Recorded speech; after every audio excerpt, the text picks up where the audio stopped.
I started doing Tai Chi Chuan in the 70s.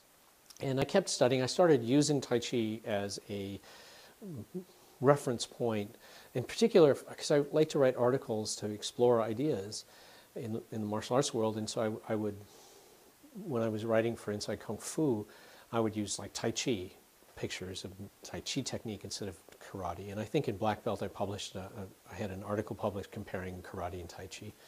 Two things happened kind of in that time frame. I'd been looking at how in the world do you use Tai Chi for real, you know? I mean, obviously you can't go slowly and fight. I mean, it has to be real. How do you make Tai Chi real? And I've been exploring that idea and written some articles. I'd written one article about, you know, sort of practical Tai Chi for fighting. By the way, it wasn't a very good article. At least I don't think so now. But at the time I thought, you know, it was pretty interesting. And it got slammed by someone, I can't even remember who it was, some guy who was an expert in supposedly using Tai Chi for combat. And what he said was, and this is the only part I remember from his letter to the editor, what he said was, I treated Tai Chi like ordinary boxing. Okay. About that same period of time, I managed to get a piece of videotape into the hands of the great Richard Kim. Richard Kim at the time was known as the Encyclopedia of Karate.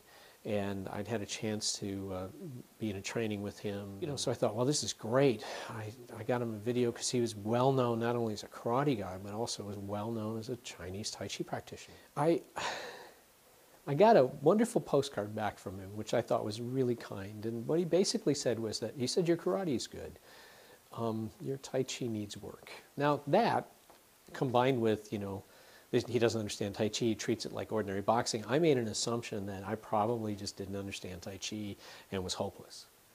That's what I thought. I figured I'm just hopeless. So I just stopped worrying about it. I didn't really use Tai Chi, didn't really talk about Tai Chi after that. I kept doing the Tai Chi, but I didn't talk about it and share it with people. I didn't put it into articles. I just said, well, you know, my karate's good. I'll just do that. I met Sensei George Dillman, in the latter part of the 80s, 88, I think, 1988. And he said, right from the beginning, he said, you know, that the pressure point fighting is contained in the original Tai Chi Chuan. That was the repository, and that all the moves of Tai Chi Chuan are based on pressure point fighting, and they actually contain all of the theory sort of built in there. And it's funny, he told me that, but I didn't think about that. In fact, when I was first learning from him and trying to learn the Ryukyu Kempo katas, I already, as an Ishinryu practitioner, knew the Ishinryu katas. That's where I went. I actually started breaking down my Ishinryu katas. I broke them down first. I applied pressure point theory to Ishinryu karate first. And it was really effective. And it never crossed my mind that, you know, to throw Tai Chi in there. It wasn't until some years later, probably 4 years later, maybe 5 years later, I remember this moment actually. Because I would, you know, I was still doing the Tai Chi, and I would try, you know, to move my Chi and stuff, and people always said, move your Chi, and I would never happen. I never had any success. It was very frustrating. But I liked doing it, so I kept doing it, and I was in the middle of the form. I was actually doing the movement called brush knee push, in the middle of the form, and all of a sudden I stopped, and I went, oh my goodness, I know what this is for.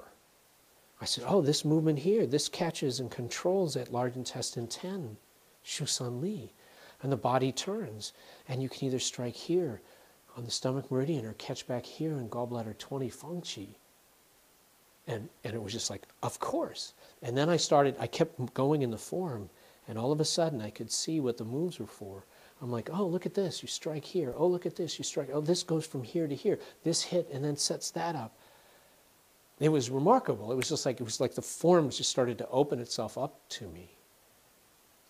And I realized, I think that's really the moment I became a Tai Chi practitioner. You know, went from a guy doing Tai Chi, going through the motions, to a guy who actually was a practitioner of Tai Chi. I think it was that day, and oddly enough, you know, I would give Sensei Dillman credit. My pressure point teacher gets the credit for my Tai Chi Chuan. But you know, we say in Tai Chi, you should move 1,000 pounds with 4 ounces. Well, that sounds like pressure point fighting to me. If you're a Tai Chi player, if you're going through the motions of Tai Chi Chuan and you want to know how to use it, well, let me tell you, if you understand that lesson, that Tai Chi has carried pressure point fighting from ancient times to now, makes your Tai Chi a whole nother beast.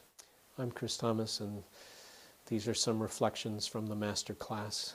Thanks for watching. Now, go train.